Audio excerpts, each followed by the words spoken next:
Back before the Bible picks up the narrative about the land God promised Abraham way back in Genesis 12, it was part of that famous geographic entity called the Fertile Crescent. But it had no fertile river system, no real natural defenses, and nothing significant to offer in the way of natural resources. It was a place where a collection of various tribes of Canaanites rose and fell in power as they allied or feuded with one another.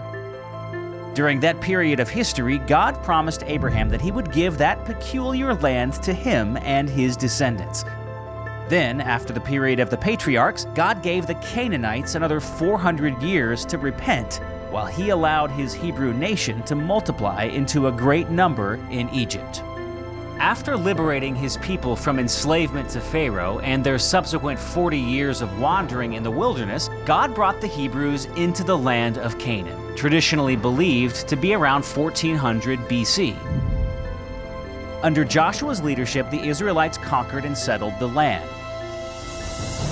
After the tumultuous period of the Judges, Saul was anointed as the first king of a unified Israel, and the monarchy continued through David and Solomon and the building of the first temple.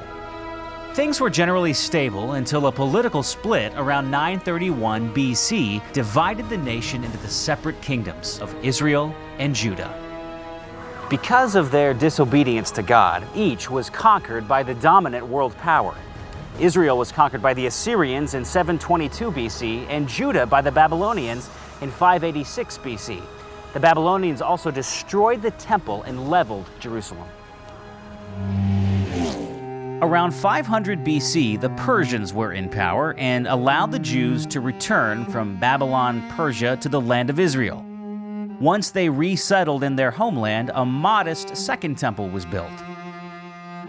Meanwhile, the Persian Empire had given way to the Greek Empire, which eventually brought tremendous upheaval to Israel after the death of Alexander the Great. Then the Romans moved in with a more heavy-handed approach. Their man in Roman Judea was Herod the Great. This ruler presided over a corrupt priesthood who rejected Jesus as Messiah.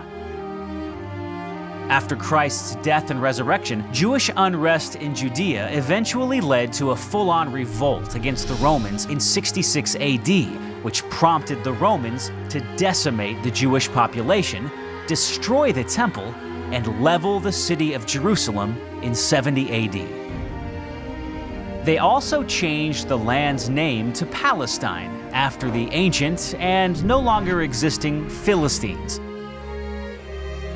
In the 4th century AD, the Roman Emperor Constantine converted to Christianity and declared all the Roman Empire officially Christian.